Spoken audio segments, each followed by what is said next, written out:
Good morning students. Newton के गति के समीकरण के बारे में बात कर रहे थे और न्यूटन के गति के समीकरण को हमने डेवलप करना सीखा।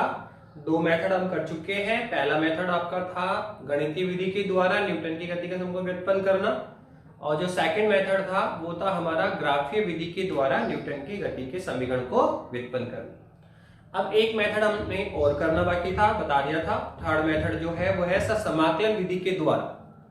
समाकलन विधि के द्वारा भी न्यूटन के गति के समीकरण को व्युत्पन्न किया जा सकता है। तो लास्ट और थर्ड मेथड हम करने जा रहे हैं। समाकलन क्या है सर वो हम बता चुके हैं। समाकलन आपको बता दिया है। समाकलन के उस फॉर्मूले आपको याद करवाए थे, ठीक है, और उनकी कुछ प्रॉब्लम भी हमने की थी। तो समाकलन के फॉर्मूले आपको पता होने चाहिए, समाकलन करना आपको आना चाहिए, तभी ये मेथड आपको क्लियर होगा। अगर इस टॉपिक में कोई प्रॉब्लम आए तो पहले जाके इंटीग्रेशन को देखिए, इंटीग्रल क्या है, उसके मेथड कैसे यूज करते हैं, उसके बाद ही ये मेथड आपको एक्सप्लेन होगा। पर नाउ हम कर रहे हैं समाकलन विधि के द्वारा न्यूटन के गति के समीकरण को व्युत्पन्न करना। तो कौन सा मेथड है?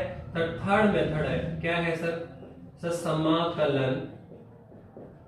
समाकलन विधि के द्वारा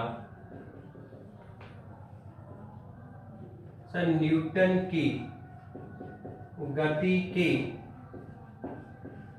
समीकरण को व्युत्पन्न करना। ठीक है, समाकलन विधि के द्वारा न्यूटन के गति के समीकरण को हम व्युत्पन्न करेंगे। तो किसको सर फर्स्ट भी करेंगे, सेकंड भी करेंगे, थर्ड भी करेंगे।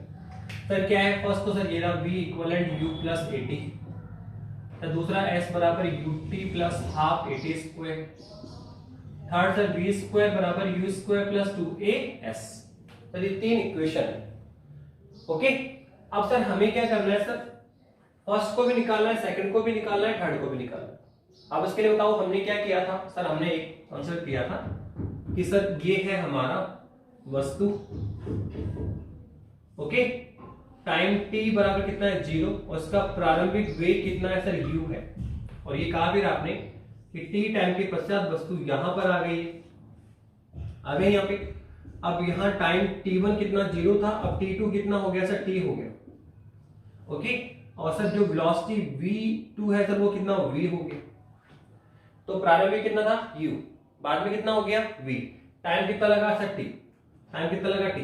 और सर यहां से यहां तक जो ट्रैवलिंग डिस्टेंस है सर वो कितनी है? s है। यहां से यहां तक की जो ट्रैवलिंग डिस्टेंस है वो कितनी है? सर s है, ओके। और वस्तु में त्वरण कितना डेवलप हुआ? Sir a। वस्तु में त्वरण कितना डेवलप हुआ? a। तो ये हमने आर्टिकल लिया था। अब हम यहां इसको यूज करेंगे सेम, क्योंकि लिमिट्स लेंगे, समाकलन में लिमिट्स लेंगे तो लिमिट्स हमें यहां से टेकिंग करनी पड़ेगी। सबसे पहले हम निकालें फर्स्ट इक्वेशन। पहले क्या निकालें सर? पहला निकाल लीजिए प्रथम समीकरण। प्रथम समीकरण हम निकालना चाहते हैं, फर्स्ट इक्वेशन निकालिए सर। कैसे करेंगे सर? तो देखो फर्स्ट इक्वेशन निकालने के लिए हम देखो फर्स्ट इक्वेशन में हमें एस्केलेशन पे काम करना है। v बराबर u प्लस एटी, तो एस्केलेशन पे काम करें। सेकंड इक्वेशन हमें डिस्टेंस के लिए निकालनी है, तो वहां डिस्टेंस के लिए यूज करेंगे। तो देखो फर्स्ट इक्वेशन में तो हमें त्वरण a लिखना पड़ेगा, dv अपॉन dt। यहां से हम यूज करेंगे, समाकलन करेंगे और फर्स्ट इक्वेशन आ जाएगा। जब आप सेकंड इक्वेशन पे आएंगे तो सर हमें डिस्प्लेसमेंट चाहिए, विस्थापन चाहिए। तो सर वेग क्या होता है? Sir dx/dt। तो सर यहां से हम क्या करेंगे? इंटीग्रल करेंगे और क्या निकालेंगे? डिस्प्लेसमेंट। क्या करेंगे? डिस्प्लेसमेंट निकालेंगे। तो आपको थोड़ा माइंड यूज करना है कि कब किसको पुट करना है। हम एक बार त्वरण की डेफिनेशन यूज करेंगे, एक बार हम वेलोसिटी की डेफिनेशन यूज करेंगे। देखिए सर कब किसको यूज करना है, तो इसमें रटने वाली चीज नहीं होती बेटा। आप माइंड यूज करें कि सर फर्स्ट इक्वेशन में कौन दिख रहा है? त्वरण। तो सर अंडरस्टूड है सर, मुझे यहाँ त्वरण के लिए काम करना पड़ेगा, ठीक है। तो त्वरण के लिए काम कर लेंगे। सेकंड इक्वेशन में हमें क्या? डिस्प्लेसमेंट चाहिए सर। आप बताइए डिस्प्लेसमेंट कहां से आएगा? अगर डिस्प्लेसमेंट आप निकालोगे, अगर डिस्प्लेसमेंट निकाले तो कहां से आएगा? सर डिस्प्लेसमेंट तो सर वेलोसिटी में आता है। डिस्प्लेसमेंट तो कहां से आता है? सर वेलोसिटी में आता है। आप देखिए, तो इसके लिए सर हम वेलोसिटी के टर्म यूज करेंगे। यहां से हम वेलोसिटी का क्या इंटीग्रल करेंगे, क्या आ जाएगा? डिस्प्लेसमेंट। यहां त्वरण का क्या करेंगे? इंटीग्रल करेंगे, क्या आ जाएगी? Sir velocity. क्या आ जाएगी? वेलोसिटी आ जाएगी, ठीक है। तो सर फर्स्ट के लिए हमें एक्सलेशन लिखना पड़ेगा और सर सेकंड के लिए हम क्या निकालें? सर वेलोसिटी निकालेंगे। क्या निकालेंगे? सर वेलोसिटी निकालेंगे, ठीक है। तो फर्स्ट इक्वेशन के लिए हम क्या लिखेंगे? सर त्वरण लिखेंगे। तो त्वरण की परिभाषा से क्या लिखेंगे? त्वरण की परिभाषा से क्या है सर, एक इक्विवेलेंट क्या होता है सर, dv अपॉन dt होता है, dv अपॉन dt। अब बताइए आप dv के लिए सॉल्व करो तो सर dv इक्विवेलेंट क्या आएगा सर, adt आएगा, क्या आएगा, adt आएगा। अब सर हमें तो क्या चाहिए, वेलोसिटी चाहिए v, हमारे पास है क्या dv और हमें चाहिए क्या v, हमारे पास dv है और हमें चाहिए क्या v, तो हम जानते हैं dv का इंटीग्रल करो क्या आ जाएगा v, क्या आ जाएगा v, हमने समझाया dx का इंटीग्रल क्या होता है x, dy का क्या होता है y, तो dv का क्या होगा v। तो हमारे पास देखो dv आ चुका है और हमें चाहिए क्या v, हमें क्या चाहिए v, तो dv से v लाने के लिए हमें क्या करना पड़ेगा, समाकलन करना पड़ेगा, क्या करना पड़ेगा, समाकलन। तो क्या कहेंगे, दोनों ओर समाकलन करने पर, दोनों ओर समाकलन करने पर, दोनों ओर इंटीग्रल करिए, समाकलन करिए, अगर दोनों समाकलन करें तो कितना आएगा सर, ये आएगा इंटीग्रल ऑफ dv, सर ये क्या आएगा सर, ये आएगा इंटीग्रल ऑफ, ए तो कांस्टेंट है बाहर चला जाएगा, ए तो कांस्टेंट है बाहर चला जाएगा, और सर ये integral of dt, integral of dt। Sir ये एक कांस्टेंट टेक क्यों किया आपने, ए को बाहर कैसे ले जा सकते हैं, तो देखो ये न्यूटन के गति के समीकरण की सबसे मोटी कंडीशन है, क्या कहा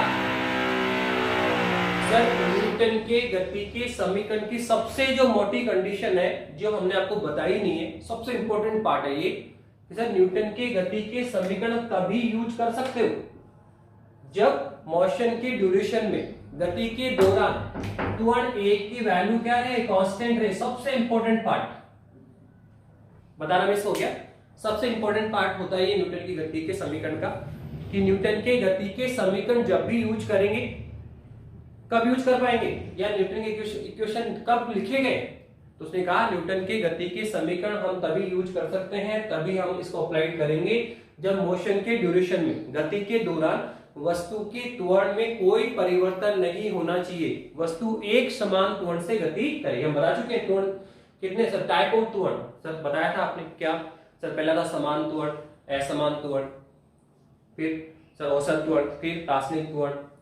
तो मोशन के ड्यूरेशन में त्वरण को क्या रखना है, समान रखना है, त्वरण एक का मान चेंज नहीं होना चाहिए। अगर मोशन के दौरान त्वरण का मान परिवर्ती है, त्वरण असमान है, तो उस केस में न्यूटन के गति के समीकरण यूज नहीं करेंगे। देखो वेग तो चेंज करो u से v, पर आपने त्वरण को चेंज नहीं किया, तो न्यूटन के गति के समीकरण में सबसे बड़ी कंडीशन यही है कि सर मोशन के ड्यूरेशन में यह समीकरण हम तभी यूज करेंगे जब त्वरण का मान, गति के दौरान त्वरण का मान क्या रहे, समान, कांस्टेंट, समान रख सकता है सर, बताया था मैं आपने क्या कि समान समांतराल में, समान समांतराल में यदि वेग में परिवर्तन समान किया जाए, समान समांतराल में यदि वेग में परिवर्तन समान किया जाए तो वस्तु या व्यक्ति में जो उत्पन्न त्वरण है सर वो क्या होता है, समान त्वरण होता है, समान त्वरण रहता है। ओके, तो हमें त्वरण को कांस्टेंट रखना पड़ेगा। जब त्वरण कांस्टेंट टेक करोगे तब ही हम न्यूटन के गति के समीकरण यूज कर पाएंगे। अगर गति के दौरान त्वरण परिवर्तित हो रहा है, वेरी कर रहा है, कम हो रहा है, ज्यादा हो रहा है, तो हम न्यूटन के गति के समीकरण यूज नहीं कर सकते। तो आप तो हमने क्या कहा कि सर त्वरण विल बी कांस्टेंट, तो त्वरण कांस्टेंट है तो हम कांस्टेंट को बाहर टेक कर लेंगे। तो त्वरण कांस्टेंट इसलिए इंटीग्रल साइन के बाहर लेके गए। अब इसका समाकलन करना है सर, वो तो पता है dv का क्या होता है v, dv का क्या होगा v, dx का क्या होता है x, dy का क्या होता है y, तो सर dt का क्या हो जाएगा सर, dt का t हो जाएगा, dt का क्या हो जाएगा t, हम जानते हैं। तो देखो सर इंटीग्रल सर dv का तो v हो गया, सर dt का t हो गया, पर आप देखो इसमें लिमिटेशन डालनी पड़ेगी, लिमिट डालो आप। सर यहाँ लिमिट किसकी आएगी, वेग की, और सर यहाँ लिमिट किसकी आएगी, टाइम की। यहाँ लिमिट आएगी वेग की और यहाँ लिमिट आएगी टाइम की। अब बताओ वेग की लिमिट क्या है सर, वेग गया u से v, वेग कहां से चेंज हो रहा है, u से v चेंज हो रहा है। तो देखो सर यहाँ वेग कितना है u और यहाँ वेग कितना है v, तो लिमिट कितना है सर, प्रारंभ वेग u था, अंतिम वेग कितना है, तो u से v लिमिट हो गई टाइम की, सॉरी वेग की। अब सर किसकी सर टाइम की लिमिट चाहिए, तो प्रारंभ में टाइम कितना था 0, बाद में कितना हुआ t, तो लिमिट टाइम कितने है सर 0 से t, 0 से t। ओके, तो ये लिमिट भी आपको राइट डाउन करनी पड़ेगी। कौन सा समाकलन हो गया सर, बाउंडेड इंटीग्रल हो गया। क्या हो गया सर ये, सर इसको हम बोलते हैं बाउंडेड इंटीग्रल, परिबद्ध समाकलन। ठीक है, अब क्या करना सर, समाकलन करो, dv का v dt का t, तो करिए। तो सर dv का समाकलन क्या हो जाएगा सर v, और सर लिमिट कौन है u से v बराबर सर a तो बाहर है, और सर dt का समाकलन क्या होगा t, और लिमिट क्या है 0 से v। अब क्या करना है सर, हम जानते हैं sir upper limit minus lower limit. Sir क्या करेंगे sir, upper limit minus lower limit, तो upper limit minus lower limit करिए तो कितना आएगा बताइए, upper limit minus lower limit use करिए, कितना आ रहा है सर, करिए अपर लिमिट माइनस लोअर, एक बार v को v और एक बार v को u, तो क्या आएगा सर v माइनस u बराबर a तो बाहर, sir upper limit minus lower limit, एक बार t को t और एक बार t को 0, तो सर एक बार t को t और एक बार t को 0, तो ये हो गया अपर लिमिट माइनस लोअर लिमिट। कौन सा इंटीग्रल सर, ये बाउंडेड इंटीग्रल कहलाता है, और बताया था कि बाउंडेड इंटीग्रल में समाकलन कांस्टेंट नहीं आता है, कांस्टेंट ऑफ इंटीग्रल नहीं आएगा, ठीक है। अब कैसे करेंगे सर, लिमिट्स है तो आइडेंटिफाई सर, लिमिट है तो बाउंडेड और लिमिट नहीं है तो अनबाउंडेड, बाउंडेड होगा तो समाकलन कांस्टेंट नहीं आएगा, अनबाउंडेड समाकलन कांस्टेंट आता है। फिलहाल यहाँ पे कौन है, बाउंडेड है सर, तो कैसे करेंगे sir, upper limit minus lower limit, अपर limit minus lower limit, solve किया, वो लोग कितना आया सर, v इक्विवेलेंट कितना आ गया sir, v minus u equivalent कितना आया सर 80, सर u को डाला तो v इक्विवेलेंट कितना आया सर u प्लस 80, तो यही न्यूटन की गति का पहला समीकरण है, यही न्यूटन की गति का प्रथम समीकरण है। तो ये लोग हमने न्यूटन की गति का पहला समीकरण तो निकाल भी लिया, न्यूटन की गति का पहला समीकरण हमने निकाल लिया। सर कैसे निकाला बताइए, किस तरह से निकाला, बहुत सिंपल है सर, कुछ नहीं किया सर, समाकलन मेथड लगाया, समाकलन किया सर, त्वरण के लिए लिखा और क्या करें समाकलन कर लिया सर। ऐसे ही अब न्यूटन की गति का द्वितीय समीकरण निकाल ले जा। अब सर सेकंड समीकरण पे काम करें सर, अब निकालें न्यूटन की गति का द्वितीय समीकरण। सेकंड क्या है सर, सर द्वितीय समीकरण निकालिए, सेकंड समीकरण निकालो सर, द्वितीय समीकरण निकालो। तो देखो सेकंड समीकरण निकालेंगे तो क्या करना पड़ेगा सर, बताया था आपने सर, हमें क्या सर s बराबर sir ut plus half 80 square है सर, हाफ 80 स्क्वायर। तो सर मुझे x डिस्प्लेसमेंट चाहिए, विस्थापन चाहिए, दूरी चाहिए, तो सर वो किसमें आता है, वेग में, किसमें आता है, वेग में। तो अब हम वेग का यूज करें, पहले हमने क्या यूज किया, त्वरण, क्यों फर्स्ट में त्वरण आता है a। आप देखो हमेशा फर्स्ट के लिए हमने त्वरण निकाला, गणितीय मेथड में भी त्वरण निकाला था, सेकंड में जब ग्राफिकल मेथड किया उसमें स्लोप निकाला, वो त्वरण को चला गया, थर्ड में भी त्वरण। तो आप देखो फर्स्ट इक्वेशन त्वरण से आता है और सेकंड इक्वेशन हमेशा डिस्टेंस से आता है। फर्स्ट में क्या निकाला, डिस्टेंस, सेकंड में हमने क्या निकाला, डिस्टेंस, एरिया निकाला ग्राफिक मेथड में, और थर्ड में भी क्या डिस्टेंस निकाला। तो कैसे, बाय डेफिनेशन ऑफ वेलोसिटी। तो हम बोलेंगे वेग की परिभाषा से, वेग की परिभाषा से, वेग की परिभाषा क्या कहती है सर, वेलोसिटी v इक्विवेलेंट क्या होता है, तो ये होता है dx अपॉन dt। जो वेग है सर वो क्या होता है सर, वेग विस्थापन में परिवर्तन की दर वेग कहलाता है dx by dt। पर यहाँ विस्थापन आप किस में ले रहे हैं, डिस्टेंस ट्रैवलिंग किस में आ रही है, s में आ, तो आप s ले लीजिए, तो आप यहाँ पे क्या ले लेंगे, s, क्या ले लेंगे s, तो ds अपॉन dt हो जाएगा, क्या हो जाएगा, ds अपॉन dt हो जाएगा। अब आप इसको ds के लिए सोल्व करें तो ds इक्विवेलेंट क्या आएगा सर, v dt, क्या आ जाएगा, v dt आ जाएगा, ds इक्विवेलेंट क्या आएगा, v dt आ जाएगा। अब बताइए यहां से मुझे क्या करना है सर, इंटीग्रल करना है, क्यों मुझे क्या चाहिए, s, और हमारे पास क्या है ds है, तो ds का क्या करो इंटीग्रल, तो क्या आ जाएगा s। तो देख रहे हैं हमारे पास में क्या है ds और हमें क्या चाहिए s, तो क्या करो इंटीग्रल। हम जानते हैं dx का क्या होता है x, dy का इंटीग्रल क्या होगा y, और dt का क्या होगा t, तो ds का क्या होगा s को हम बोल देंगे। दोनों ओर समाकलन लेने पर, दोनों ओर समाकलन करने पर करीब integration of ds, sir v अंतिम में कांस्टेंट है बाहर आ जाएगा सर, इंटीग्रल ऑफ क्या आएगा dt, इंटीग्रल ऑफ क्या आ जाएगा dt आ जाएगा, ठीक है, इंटीग्रल ऑफ dt। तो कितना आएगा बताइए, कैसे करेंगे सर, कर लीजिए आप, देखो इसको कैसे करेंगे सर, आप इसकी बात करेंगे तो टाइम तो सर 0 से t जाएगा, तो t माइनस 0, ओके। और सर ये जो आपका है, आपका कौन s, ये कौन आपका s है, तो सर यहां से क्या आएगा s, तो 0 से s बराबर क्या आ जाएगा v, और ये आ जाएगा आपका dt, तो v dt, ओके। और आपको यहां से v इक्विवेलेंट कितना आएगा सर, v इक्विवेलेंट आएगा आपका u प्लस 80, ये पुट करना पड़ेगा। ठीक है, v को हम कांस्टेंट टेक थोड़ी करेंगे, v तो वेलोसिटी है, v तो कौन है, वेलोसिटी है, ठीक है। तो v की वैल्यू यहां से पुट करें बेटा आप पहले, ठीक है। आप क्या करेंगे, पहले पुट करें इंटीग्रेशन ऑफ v dt, हो गया। अब आप इक्वेशन फर्स्ट यूज करें, क्या सर, v इक्विवेलेंट क्या होता है, u प्लस at होता है, क्या होता है सर, v इक्विवेलेंट क्या होता है सर, u प्लस at होता है। तो अब यहां से आप करें इसको तो कितना आएगा सर, v इक्विवेलेंट होता है u प्लस at, ओके। अब पुट करें v की वैल्यू, तो ये क्या आएगा सर, इंटीग्रेशन ऑफ ds, ये आ जाएगा सर इंटीग्रल ऑफ, कितना आएगा सर, ये आएगा u प्लस at, और बाहर कौन है सर, dt, बाहर कौन है आपका, dt है, बाहर कौन है आपका, dt है, ओके। अब आप इसको देखिए कैसे करें, किस तरह से करेंगे।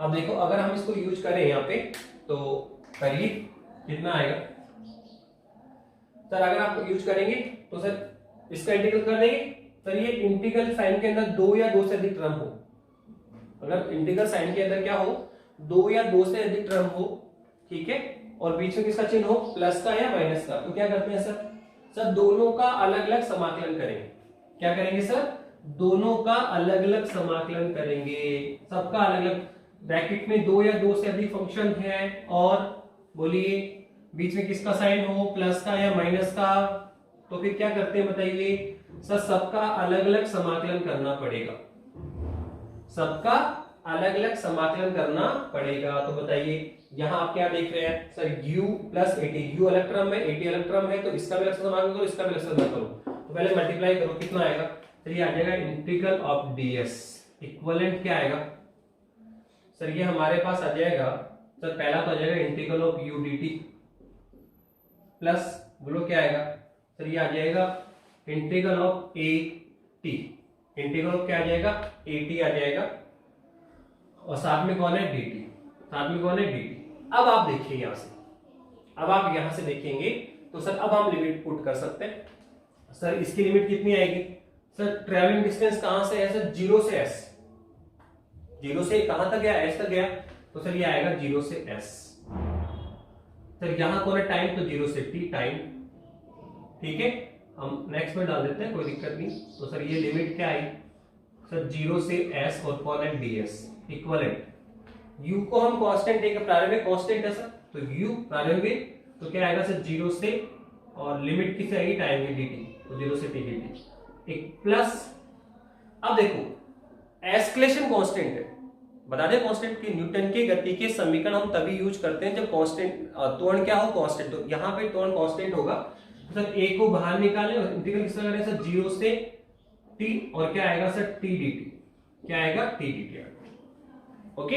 अब इसकी पावर कितनी है, 1, तो अब आप इंटीग्रल करें सर, ds का कौन होगा s, dt का कौन होगा t, और सर t की पावर 1 है, तो सर क्या करें सर, घात का सूत्र लगाएंगे सर, जो भी पावर है एक आध इंक्रीज होगी उसी पावर का डिवाइड करेंगे, जो भी घात एक पावर बढ़ती है उसी पावर का भाग लगता है, तो सर ds का तो क्या हो जाएगा, s हो जाएगा, और लिमिट क्या है सर, 0 से s, सर u तो बाहर है सर, इस dt का क्या होगा, t हो जाएगा, सर क्या होगा सर, 0 से t प्लस, बताइए क्या होगा।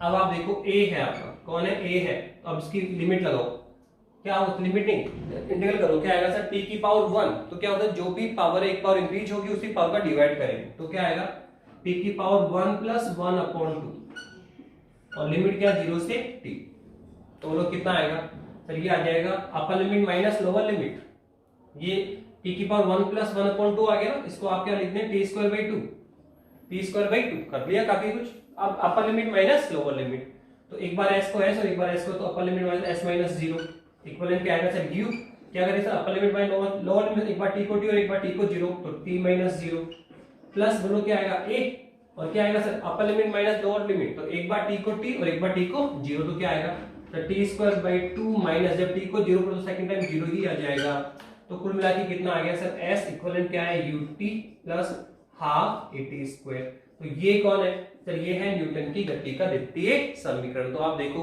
हमने न्यूटन की गति का द्वितीय समीकरण भी फाइंड आउट कर लिया, हमने न्यूटन की गति का द्वितीय समीकरण भी निकाला, तो फर्स्ट इक्वेशन भी निकाल लिया और सेकंड इक्वेशन भी निकाला, पर किस मेथड से निकाला, समाकलन विधि के द्वारा, और फर्स्ट जो इक्वेशन है उसको निकालने के लिए हमें त्वरण लिखना पड़ा, और सेकंड निकालने के लिए हमें क्या लिखना पड़ा, वेग लिखना पड़ा। तो ध्यान रखना, ये भी कई बार क्वेश्चन में डिस्कशन होता है। और थर्ड इक्वेशन में बेटा करने की जरूरत नहीं है, एक्चुअली में थर्ड इक्वेशन में प्रॉपर मेथड तो आता ही नहीं है, बस इसी को यूज करेगा और आपस में मिक्स, फर्स्ट सेकंड को मिक्स कर देगा, वो थर्ड हो गया। तो वो डेवलपमेंट नहीं है एक्चुअली में, वो तो हम इसको रूट मेकअप कर रहे हैं, चेंज कर रहे हैं। तो राइट वे में मेथड दो का ही है, फर्स्ट का और सेकंड का। मैथमेटिकल मेथड ले लीजिए या ग्राफिकल मेथड ले लीजिए या समाकलन मेथड ले लीजिए, इनमें फर्स्ट दो का ही है, थर्ड तो हम क्या करते हैं उसको आपस में क्या करते हैं, मिक्स करते हैं। फर्स्ट और सेकंड इक्वेशन को मिक्स कर दीजिए, थर्ड आपका जेड। ठीक है, अब हम इसमें कुछ और प्रॉब्लम्स करते हैं। देखिए,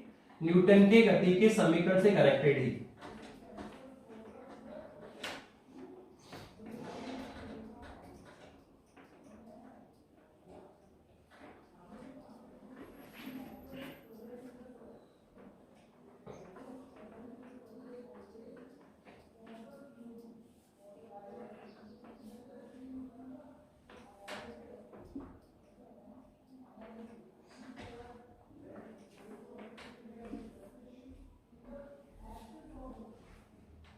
देखिए, न्यूटन की गति के समीकरण हमने निकाले। क्या सर? एक था v equivalent u plus eighty, sir एक था s equivalent ut plus half eighty square, third sir v square equivalent u square plus 2as। ये सर समीकरण हमने निकाली। अब हम न्यूटन की गति के समीकरण का यूज करेंगे, एप्लीकेशंस देखेंगे सर कहां पे क्या यूज कर सकते हैं, कैसा यूज होगा, किस तरह से यूज करेंगे। तो देखो, न्यूटन की गति के समीकरण के स्पेशल केस देखिए। अभी हमने जो किया सर, न्यूटन की गति के समीकरण हम ले रहे हैं, ये आपके समीकरण ले लिए। इन समीकरण की सहायता से हम बहुत सारे न्यूमेरिकल डिस्कस करेंगे, जैसे प्रारंभिक वेग आपको गिवन होगा, अंतिम वेग आपको मिल जाए, टाइम आपको मिल जाए तो त्वरण निकाल सकते हैं, या फिर त्वरण मिल जाए तो टाइम आप निकाल सकते हैं। तो इसमें बहुत सारे क्वेश्चन है, वो बात की बात है, सेकेंडरी क्वेश्चन है। अभी थोड़े हमने एक दो आर्टिकल्स ऑन करना चाह रहे हैं, न्यूटन के समीकरण को लेकर ही कुछ रिजल्ट्स हम डेवलप करेंगे। उन रिजल्ट को भी डायरेक्ट यूज करेंगे। जब आप न्यूमेरिकल्स करेंगे ना, तो उन रिजल्ट्स को हम डायरेक्ट यूज करेंगे। जैसे हमने चाल में, वेग में कुछ रिजल्ट्स निकाले थे, उनको हम डायरेक्ट यूज करते हैं। तो ऐसे ही इक्वेशन के कुछ डायरेक्ट रिजल्ट निकाल रहे हैं और उन रिजल्ट्स को हम डायरेक्ट न्यूमेरिकल में यूज करेंगे। जैसे पहला रिजल्ट है nवें सेकंड में तय की गई दूरी। कोई भी सेकंड है, nवां सेकंड, 25वें सेकंड में ट्रैवलिंग कितनी हुई, या 50वें सेकंड में कोई मोशन हो रहा है, कोई वस्तु मोशन कर रहा है, गतिशील अवस्था में है, मोशन कर रही है। तो अब पर्टिकुलर आपको एक तो ये कहा कि बताइए 5 घंटे में कितना ट्रेवल हुआ, बताइए, ठीक है, 20 मिनट में कितना ट्रेवल हुआ, तो टोटल टाइम मिले आपको। एक आपको ये बोले कि साहब 50 सेकंड तक ट्रेवलिंग हुई, तो बताओ पर्टिकुलर 25वें सेकंड में कितनी डिस्टेंस ट्रेवलिंग हुई, बताइए पर्टिकुलर 37वें सेकंड में कितनी डिस्टेंस ट्रेवल हुई। किसी भी nवें सेकंड में आपको तय की गई दूरी निकालनी।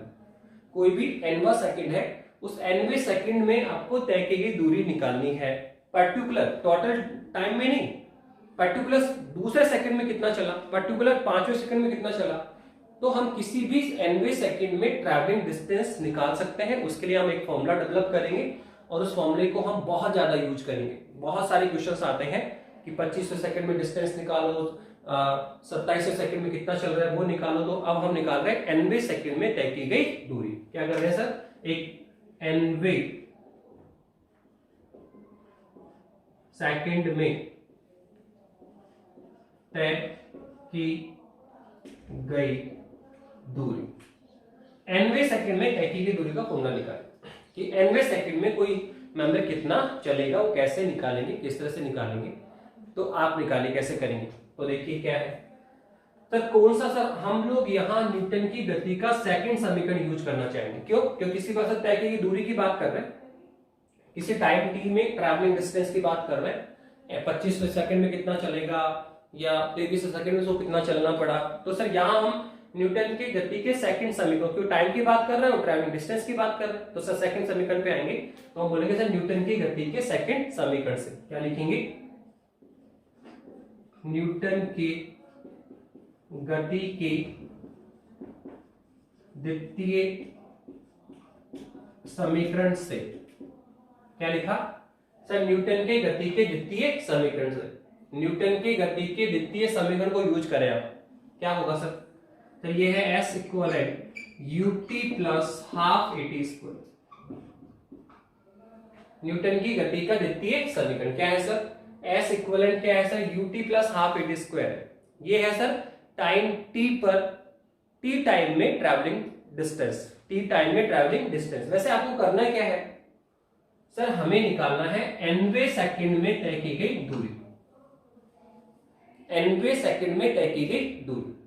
तो सर ये कैसे निकालें? तो आप देखो, मैं इसका एग्जांपल देता हूं आपको। सर माना ये ट्रैवलिंग हुई यहां से यहां तक, ठीक है, 0 सेकंड था और ये 25 सेकंड हो गए सर। 25 सेकंड तक ट्रैवलिंग चलती रही, ठीक है। 0 सेकंड पे 1 सेकंड में यहां पे आ गया, ये 2 सेकंड में आ गया, ये 3 सेकंड में आ गया, ये 5वें सेकंड में आ गया, ये 1 सेकंड हो गया, ये 2 सेकंड हुआ, ये 3 सेकंड हुआ, ये 4 सेकंड हुआ। माना 5 सेकंड में यहां पे आ गया, 5वें सेकंड, ये 5 सेकंड हो गया। तो देखो ये है पहले सेकंड में ट्रैवलिंग डिस्टेंस, ये है सेकंड में ट्रैवलिंग डिस्टेंस, ये है थर्ड सेकंड में ट्रैवलिंग डिस्टेंस, ये है 5वें सेकंड में ट्रैवलिंग डिस्टेंस। तो हमें किसी nवें सेकंड में ट्रैवलिंग निकालनी। उसने कहा 24वें सेकंड में निकालो। तो कैसे निकालेंगे? तो वो सिंपल है, पहले आप ये निकालो। जैसे मान लो हमें निकालना है सर, ये है सर कोई nवां सेकंड, यहां तक है 25वां सेकंड और ये है 24वां सेकंड। अब वो कह रहे हैं सर 25वें सेकंड में बताओ कितना चल रहा है? 25वें सेकंड में कितना चल रहा है? 24 सेकंड में यहां पे आ गया, 25 सेकंड में यहां पहुंच गया। तो सर ये कौन है सर? 25वें सेकंड में तय की गई दूरी। ये कैसे निकालें सर? तो पहले आप ये निकालो सर कि टोटल 25 सेकंड में कितना चला, यहां से यहां तक ये डिस्टेंस निकालो। फिर आप ये निकालो कि 24 सेकंड में कितना चल गया था। टोटल टाइम लेना है, 25 सेकंड में यहां से यहां आया, 24 सेकंड में यहां से यहां आया। तो 25 सेकंड की डिस्टेंस से 24 सेकंड की डिस्टेंस निकालो, तो ये आएगा 25वें सेकंड में तय की गई दूरी। ऐसे तो निकालोगे भाई, ट्रैवलिंग हो रही 25 सेकंड तक टोटल ट्रैवलिंग हुई और हमें निकालना सर 25वें सेकंड में कितना चला, वो निकालो। पर्टिकुलर 25वें सेकंड में कितना चला, तो सिंपल है सर, आप ये निकालो कि 24 सेकंड में कितना चला, 25 सेकंड में कितना चला और 25 सेकंड से 24 सेकंड निकाल दो। ये है 25 सेकंड में ट्रैवलिंग डिस्टेंस, ये है 24 सेकंड में यहां तक आ गया। तो 25 सेकंड की डिस्टेंस से 24 सेकंड डिस्टेंस निकालो, तो ये आप पर्टिकुलर आ जाएगा सर 25वें सेकंड में वो कितना चला। तो कुल मिला के अगर मुझे nवें सेकंड में निकाल, तो ये कौन हुआ? n-1वां सेकंड। तो n सेकंड में कितना चल रहा है? ये n-1 में ये चला, तो ये क्या हुआ सर? nवां सेकंड। ये क्या हुआ? nवें सेकंड में। तो आपको अगर किसी nवें सेकंड में ट्रैवलिंग चाहिए तो पहले निकालो n सेकंड में कितना चला, 25 सेकंड में कितना चला, फिर देखो 24 सेकंड में कितना चला और 25 माइनस 24 करो। तो ऐसे ही क्या करना पड़ेगा? n सेकंड में कितना चला, n-1 सेकंड में कितना चला और n सेकंड में से क्या निकालो? n-1 सेकंड की डिस्टेंस निकालो। तो यहाँ पे भी यही करना पड़ेगा, पहले निकालेंगे n सेकंड में ट्रैवलिंग डिस्टेंस, फिर निकालेंगे n-1 सेकंड में ट्रैवलिंग डिस्टेंस और फिर n से क्या घटाएंगे? n-1। n से क्या घटाएंगे? n-1। तो वो पर्टिकुलर क्या आ जाएगा? nवें सेकंड में तय की गई दूरी आएगा। तो सबसे पहले हम निकाल रहे हैं n सेकंड में तय की गई दूरी। n सेकंड में तय की गई दूरी, n सेकंड में तय की गई दूरी कितनी होगी सर? सर sn लिख देते हैं इसको। तो सर यहाँ टाइम कितना है सर? n सेकंड में तय की गई दूरी। तो टाइम कितना है? n second. तो यहाँ टाइम t कितना आएगा? n second. तो यहाँ पे भी क्या लिखेंगे? n सेकंड और यहाँ पे भी क्या लिखेंगे? n second. n सेकंड में तय की गई दूरी। तो टोटल टाइम कितना है? n सेकंड है, 25 सेकंड मान लो आप। तो सर ये हो गया un प्लस कितना आएगा? Half an square. तो इक्वेशन नंबर 1 ये है सर n सेकंड में तय की गई दूरी। सर ये निकाल ली 25 सेकंड में कितना चला। अब ये निकालो 24 में कितना चला, किसमें निकाल लिया? 25 में। अब क्या निकालो? 24 में। किसमें निकाला? n में। तो किसमें निकालना? n-1 में। तो अब क्या निकालना पड़ेगा? तो n-1 सेकंड में तय की गई दूरी, n-1 सेकंड में तय की गई दूरी। अब सर टाइम कितना हो गया? t का मान n-1 सेकंड, तो पहले n सेकंड था, अब n-1 सेकंड का। तो अब सर हो गया n-1 इक्वलेंट कितना है सर? ये हो गया u और ये कितना आएगा सर? n-1 सेकंड प्लस ये आएगा हाफ a, तो ये आएगा n-1 का होल स्क्वायर।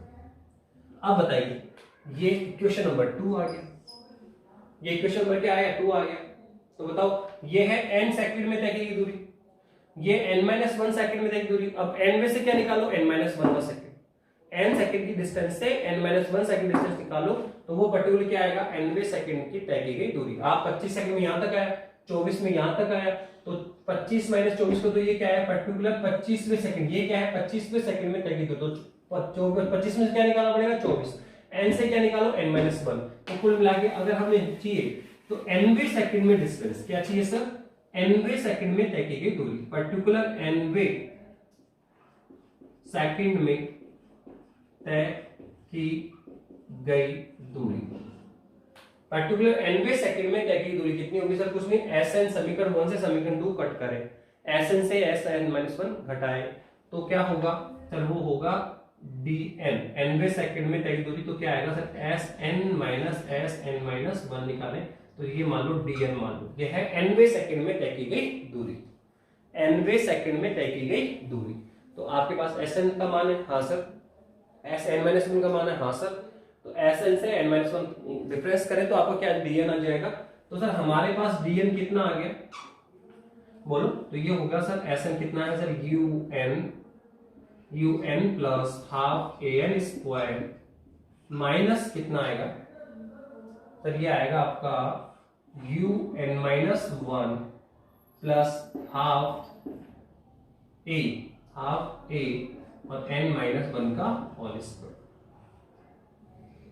ठीक है, ये हमने किया और आप इसको सॉल्व कर लीजिए।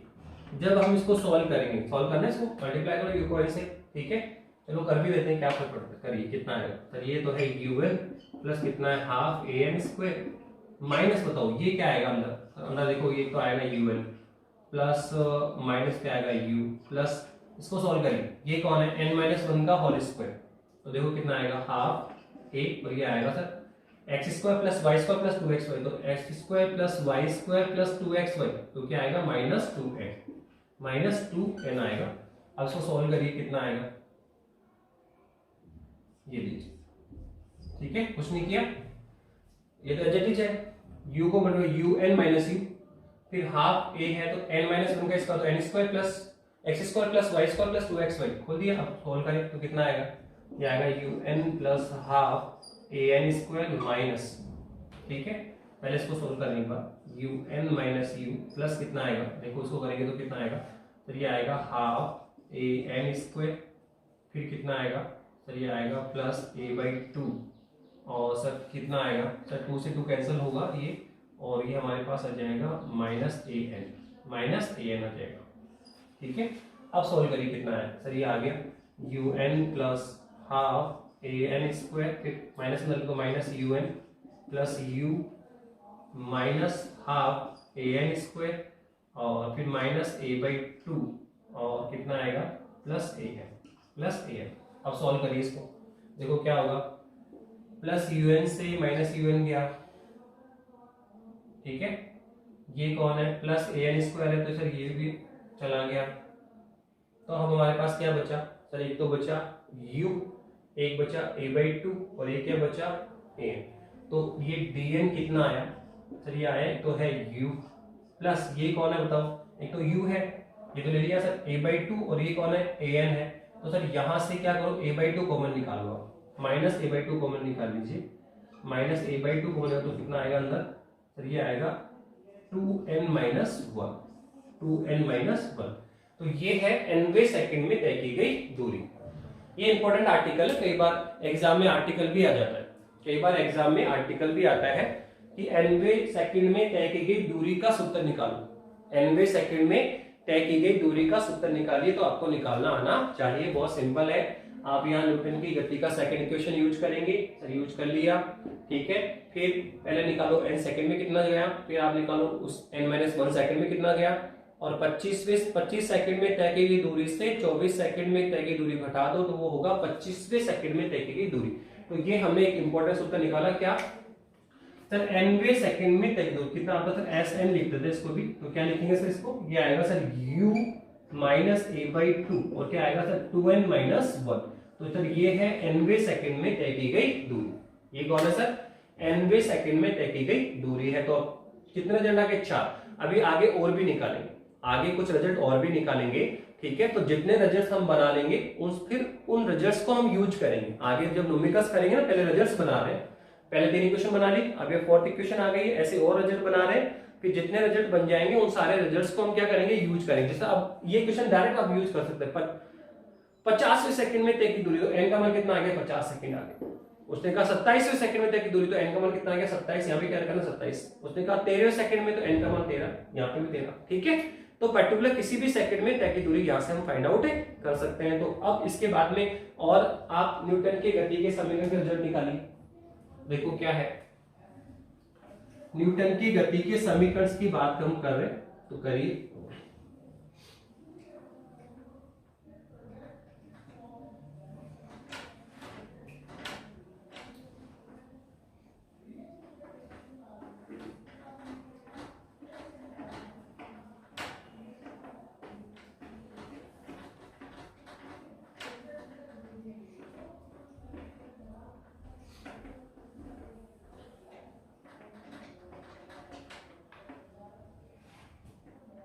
देखिए, अब ये जो न्यूटन की गति के समीकरण है उसको हम गुरुत्वाकर्षण या गुरुत्वीय त्वरण के अंतर्गत गति कर रहे हैं कि हमें मोशन करना है।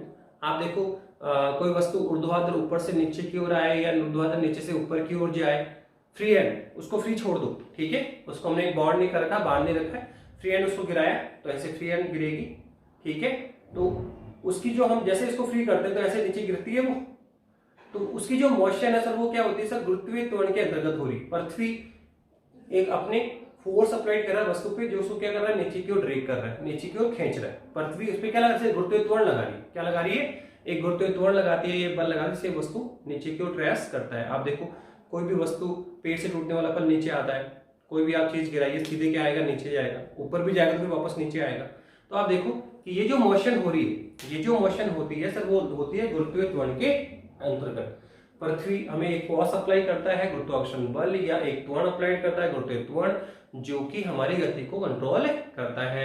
हमने किसी वस्तु को आपने लिया और उसको फ्री हैंड छोड़ दिया, तो जैसे ही फ्री हैंड छोड़ोगे तो देखिए नीचे की तरफ मोशन हो रहा है। तो यहाँ जो ये मोशन है सर वो क्या है सर, गुरुत्वीय त्वरण के अंतर्गत मोशन हो रहा है। आप ऊपर फेंक दीजिए तो सर तो भी कौन सा मोशन गुरुत्वीय त्वरण के अंतर्गत होगा। ठीक है, तो अब हम ये जाने सर न्यूटन के गति के समीकरण को हम किस में लिखना चाह रहे हैं सर, गुरुत्वीय त्वरण के अंतर्गत, गुरुत्वाकर्षण के अंतर्गत गति हो, तो फिर सर न्यूटन की गति के समीकरण का क्या रूप होगा, न्यूटन के गति के समीकरण का क्या रूप होगा। तो देखो गुरुत्वाकर्षण बल के अंतर्गत हम ये इक्वेशन लिखना चाह रहे हैं, तो सर इक्वेशन में गुरुत्वीय त्वरण में सर, गुरुत्वीय त्वरण या गुरुत्वाकर्षण बल में सर दो तरह की मोशन हो सकती है। यस बेटा, अब हम लिखना चाहते हैं न्यूटन के गति के समीकरण को गुरुत्वाकर्षण बल के अंतर्गत मॉडिफाई करना चाह रहे हैं कि अगर मोशन गुरुत्वाकर्षण बल के अंदर हो तो सर क्या चेंजेस होगा, इसमें कैसे मॉडिफाई करेंगे। तो देखो गुरुत्वाकर्षण बल के अंतर्गत वस्तु को दो तरह से गिराया जा सकता है। ठीक है, या तो वर्टिकली वस्तु ऊपर से नीचे की ओर आए, या फिर वर्टिकली वस्तु नीचे से ऊपर की ओर जाए। वस्तु दो तरह की मोशन कर सकती है, या तो देखो वर्टिकली वस्तु क्या करेगी सर, अपवर्ड डायरेक्शन से कहां जाएगी सर, डाउनवर्ड डायरेक्शन। इस तरह से वर्टिकली ऊपर से वस्तु किधर आ रही है, नीचे की ओर आ रही है। ठीक है, या फिर सर सेकंड ये हो सकता है कि वस्तु वर्टिकली नीचे से कहां जाए, ऊपर की ओर चले। तो वस्तु को अगर आप ऊपर से नीचे की ओर गिराएंगे तो भी वो गुरुत्वाकर्षण बल के अंतर्गत गिरेगी। जैसे आप ये वस्तु आप पेन कैप है, ठीक है, इसको आप ड्रॉप करें, यहाँ वेलोसिटी कितनी 0 है, जैसे आप ड्रॉप करेंगे तो देखो क्या होगा, ये वर्टिकली डाउनवर्ड नीचे की ओर आएगा। पृथ्वी से क्या लगाएगा, एक फोर्स लगाएगा, गुरुत्वीय त्वरण लगाएगा, गुरुत्वाकर्षण बल लगाएगा, जिससे वस्तु नीचे की ओर मूव करेगी। या फिर वर्टिकली ऊपर की तरफ फेंक दीजिए तो फ्री हैंड चलना चाहिए, हमें वस्तु को बाउंड नहीं करना, बाउंडेड नहीं करना, वस्तु फ्री मुक्त रूप से गति करनी चाहिए, चाहे अपवर्ड डायरेक्शन में चाहे डाउनवर्ड डायरेक्शन में। तो उस केस में हम कहेंगे कि जो त्वरण ए है सर वो जी में कन्वर्ट हो जाएगा, जो त्वरण ए है वो जी में कन्वर्ट हो जाएगा।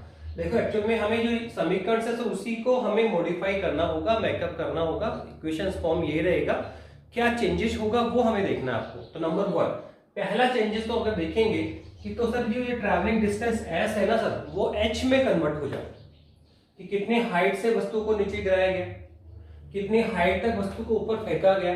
तो जो एस है सर वो हाइट में कन्वर्ट होता है। पहला जो पॉइंट है सर, जहां जहां इक्वेशन में एस है सर वहां पे एच रिप्लेस करना पड़ेगा।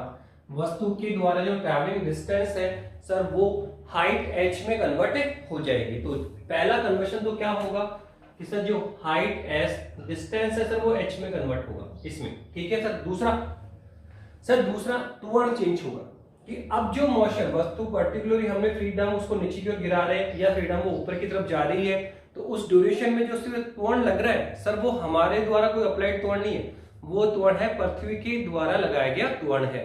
तो यहाँ पर पृथ्वी हमें एक फोर्स लगाएगी, एक त्वरण लगाएगी जी, तो यहाँ पर ये त्वरण ए जी में कन्वर्ट हो जाए। तो हमें दो चेंज करने पड़ेंगे कि इन इक्वेशंस में जहां जहां एस है वहां पे आप एच राइट डाउन करेंगे, हाइट में कन्वर्ट हो गया।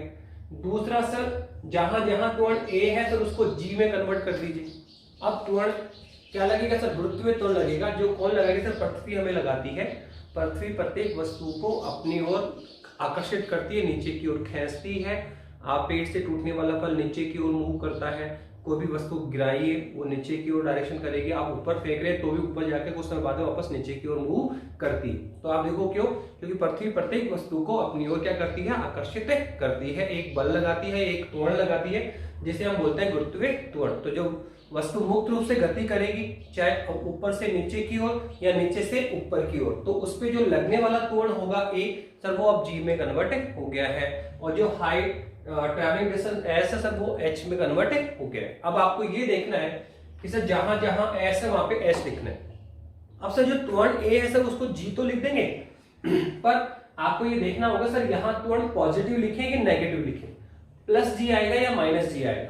जो डेवलप त्वरण है सर वो ऋणात्मक भी हो सकता है और धनात्मक भी हो सकता है। तो सर ये कैसे डिसाइड करें, तो ये तो हम आपको पहले ही बता चुके हैं कि त्वरण कब धनात्मक होता है, कब त्वरण ऋणात्मक होता है। वो डिपेंड किस पे करता है कि सर वस्तु के गति के दौरान तो वेग में परिवर्तन जो हो रहा है, वेग में परिवर्तन होगा तभी तो त्वरण की बात करेंगे। अगर वेग में परिवर्तन नहीं तो त्वरण क्या होता है, जीरो होता है। आपने कहा त्वरण है तो वेग में परिवर्तन हम कर रहे हैं, त्वरण अगर अप्लाइड है तो वेग में परिवर्तन हो रहा है। अब वेग में परिवर्तन हो रहा है तो किस प्रकार से हो रहा है, तो मैंने बताया था दो तरह कंडीशन थी कि एक तो वेग में परिवर्तन क्या हो, वृद्धि के रूप में हो, लगातार वस्तु का वेग क्या हो रहा है, बढ़ रहा है। लगातार वस्तु का वेग क्या हो रहा है, बढ़ रहा है। अगर वस्तु का वेग लगातार बढ़ रहा है तो वस्तु की ये अवस्था त्वरित अवस्था कहलाती है। क्या कहलाती है, त्वरित अवस्था कहलाती है। और यहाँ त्वरण को हम क्या लेते हैं, पॉजिटिव। बताया ना त्वरण दो प्रकार का, धनात्मक और ऋणात्मक। त्वरण का मान धनात्मक भी हो सकता है, त्वरण का मान ऋणात्मक भी हो सकता है। वो किस पे डिपेंड करता है कि वेग में परिवर्तन किस प्रकार का हो रहा है। अगर वेग में लगातार वृद्धि हो रही है, वस्तु का वेग लगातार बढ़ रहा है, तो वस्तु की ये अवस्था उसकी त्वरित अवस्था कहलाती है।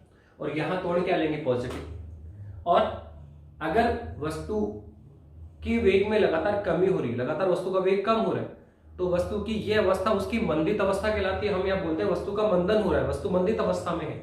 और वहां त्वरण क्या होगा, नेगेटिव। वहां त्वरण क्या होगा, नेगेटिव। तो आपको ये देखना है कि त्वरण पॉजिटिव लेना है या नेगेटिव लेना है। तो आप देखो कि वस्तु त्वरित अवस्था में है या फिर मंदित अवस्था में। अगर वस्तु का वेग लगातार बढ़ रहा है तो त्वरित अवस्था, त्वरण पॉजिटिव। वस्तु का वेग लगातार घट रहा है तो वस्तु मंदित अवस्था में, त्वरण क्या होगा, नेगेटिव। अब आप देखो यहाँ पे सर क्या है, कब त्वरित कब मंदित। तो देखो आप जब वर्टिकली ऊपर से नीचे की ओर किसी वस्तु गिराते हैं, वर्टिकली ऊपर से नीचे की ओर वस्तु गिराएंगे तो देखो प्रारंभ में वेग क्या होगा, कम या जीरो होगा, पकड़ के रखा जीरो होगा। अब जैसे इसको फ्री हैंड करेंगे तो वस्तु का वेग धीरे धीरे धीरे क्या होगा, बढ़ेगा। क्योंकि सर जैसे जैसे हम नीचे आते हैं गुरुत्वाकर्षण बल क्या होता है, बढ़ता है, जिससे उस वस्तु का वेग क्या होगा, बढ़ेगा। बढ़ते बढ़ते क्या हो जाएगा, अधिकतम हो जाएगा। तो यहाँ वेग कितना था, u, और बढ़ते बढ़ते कितना हो गया, v। तो वेग में लगातार क्या हो रही है, वृद्धि। कब, जब वस्तु नीचे की ओर आ रही है। तो यहाँ वस्तु के वेग में लगातार वृद्धि हो रही है, लगातार वेग बढ़ रहा है। तो वस्तु की कौन सी अवस्था है, ये त्वरित अवस्था है। वस्तु की कौन सी अवस्था है, त्वरित अवस्था है। इसलिए यहाँ पे जो त्वरण आएगा सर वो क्या आएगा, प्लस जी, पॉजिटिव आएगा, धनात्मक आएगा। लेकिन आप देखो वर्टिकली अगर ऊपर की तरफ जाए तो, अगर वस्तु वर्टिकली ऊपर की ओर जा रही तो क्या होगा सर, लगातार वस्तु के वेग में कमी आएगी। वस्तु ऊपर जाना चाहेगी, पृथ्वी उसे नीचे खींचना चाहिए। वस्तु ऊपर जा रही है और पृथ्वी से क्या करेगी, नीचे खींचती, तो क्या होगा, जिससे वस्तु का ऊपर जाने का विरोध हो रहा है, जिससे वस्तु धीरे धीरे क्या होगी, मंदित होगी। वस्तु का धीरे धीरे मंदन होगा, उसका वेग धीरे धीरे कम होगा। ठीक है, तो वस्तु की ये अवस्था कौन सी सर, मंदित अवस्था। और मंदित अवस्था में त्वरण क्या लेते हैं सर, मंदित अवस्था में त्वरण क्या लेंगे, ऋणात्मक लेंगे। तो ये लोग, ये आपको दो चेंज करने को कि जहां ट्रैवलिंग डिस्टेंस एस है वहां पे हाइट राइट डाउन करें, हाइट में कन्वर्ट हो गई। जो त्वरण ए है सर वो जी में कन्वर्ट हो गया। अब जो त्वरण g है वो प्लस का भी हो सकता है, पॉजिटिव भी हो सकता है, नेगेटिव भी हो सकता है। वो किस पे डिपेंड करेगा? वो डिपेंड करेगा वस्तु त्वरित अवस्था में है, वस्तु मंदित अवस्था में। अगर वस्तु के वेग में लगातार बढ़ती है और वस्तु का वेग लगातार बढ़ रहा है तो त्वरित अवस्था और पॉजिटिव त्वरण, और यदि वस्तु के वेग लगातार कम हो रहे हैं तो मंदित अवस्था और त्वरण क्या है? नेगेटिव। तो आप देखो जब वस्तु नीचे आएगी तो वस्तु का वेग लगातार बढ़ता है तो त्वरित अवस्था और पॉजिटिव त्वरण प्लस जी, और जब वस्तु ऊपर की ओर जाएगी तो बोलो वस्तु का वेग लगातार कम होगा, वस्तु मंदित अवस्था में हो तो यहाँ त्वरण क्या होगा? नेगेटिव माइनस जी। बस अब कन्वर्ट कर लीजिए, लिखिए तो सर v से क्या आएगा? सर v इक्वलेंट, जहां s है वहां पे h और जहां a है वहां पे g, तो v इक्वलेंट क्या आएगा? u प्लस a का क्या आएगा? g, और ये क्या आएगा? t। g को हमने क्या लिया? प्लस, तो देखो प्लस g रहेगा, ठीक है। ऐसे सर s क्या होगा? h, h गुण क्या आएगा? ut प्लस हाफ a क्या होगा? g t square. तो ये हो गया सेकंड, h बराबर ut plus half g t square. फिर सर कौन है ये? तीसरा क्वेश्चन क्या है सर? v स्क्वायर और क्या आएगा सर? u स्क्वायर प्लस क्या आएगा? 2a कौन है? g, और s कौन है? h। जहां s है वहां पे h और जहां a है वहां पे g, तो यहाँ g क्या आएगा? प्लस g, पॉजिटिव रहेगा। तो देखो ये न्यूटन की गति के समीकरण लिखे किसके लिए? जब गुरुत्वाकर्षण बल के अंतर्गत, गुरुत्वाकर्षण बल के अंतर्गत लिख रहे हैं, और उसमें पर्टिकुलर केस कौन सा है कि वस्तु वर्टिकली कहां आ रही है? नीचे की ओर आ रही है। तो कुछ नहीं। अब सर अगर इसी को मैं यहाँ लिखना चाहूंगा तो क्या होगा सर? कुछ नहीं, जहां s वहां पे h ही आएगा, जहां a है वहां पे g आएगा। बस केवल जो g पॉजिटिव था अब वो क्या आएगा? नेगेटिव आएगा। तो सर अब इक्वेशन क्या होगा सर? यहाँ अगर आप जाएंगे तो v इक्वल क्या आएगा? u माइनस आ जाएगा सर, माइनस gt आ जाएगा। a को g का तो माइनस g करो, और सर h बराबर कितना आएगा sir? ut minus half gt square, और सर v स्क्वायर कितना आएगा sir? u square minus 2gh। तो आप देख रहे हैं कि हमने गुरुत्वाकर्षण बल के अंतर्गत सब समीकरण को लिखना सीखा है, और यही हमें आगे भी बहुत बार करना होगा कि आपको समीकरण आपके यही रहेंगे, न्यूटन के समीकरण आपको यही रहेंगे, बस आपको कन्वर्ट करना सीखना है। जैसे मानो इसको भी कन्वर्ट कर लो सर, तो कन्वर्ट करिए, कितना आएगा सर? ये आएगा h n, कितना आएगा सर? u, सर ये a क्या आएगा? माइनस g अपॉन 2, और क्या आएगा? 2n minus 1। a किस गण होगा? g से, s किस गण होगा? s से। तो ये है hवे nवे सेकंड में तय की गई दूरी, कब? जब वस्तु वर्टिकली नीचे की ओर आती है। और यहाँ लिखेंगे तो क्या लिखेंगे? यहाँ प्लस जी आ जाए, क्या आ जाएगा? प्लस जी हो जाए, ठीक है। तो आप एवरी रिजल्ट को मॉडिफाई कर सकते हैं कंडीशन के अकॉर्डिंग। तो आपको यही है कि अलग अलग कंडीशंस मिलेगी, डिफरेंट कंडीशन मिलेगी, तो उसमें आपको इक्वेशन को मॉडिफाई करना आना चाहिए। इक्वेशन को मॉडिफाई करना सीखिए, उनके रिजल्ट्स बनाइए, उन रिजल्ट्स को हम यूज करेंगे। तो फिलहाल तो हमने आगे इक्वेशन बना दी कंप्लीट, ठीक है। न्यूटन गति के समीकरण कर लिए, इनको प्रूफ कर लिया है, फिर इसका एक रिजल्ट हमने बनाया, nवे सेकंड तक की दूरी बनाई है। उसके बाद में हमने इनको गुरुत्वाकर्षण बल के अंतर्गत अगर मोशन हो रहा है तो उसमें भी हमने आपको लिखना सिखा दिया है। आगे भी इसके हम रिजल्ट्स बनाते रहेंगे। ये जो पॉजिटिव नेगेटिव त्वरण वो आपको यहाँ पर भी माइनस ए प्लस ए भी लिखा जा सकता है। कभी न्यूमेरिकल्स करेंगे, कभी प्लस ए लिखेगा, कभी माइनस ए लिखेगा। ये जो इक्वेशन ऐसे लिख देगा क्या? v बराबर u माइनस ए टी। अरे सर माइनस में तो बताया नहीं आपने, ये तो प्लस होता है हमारा।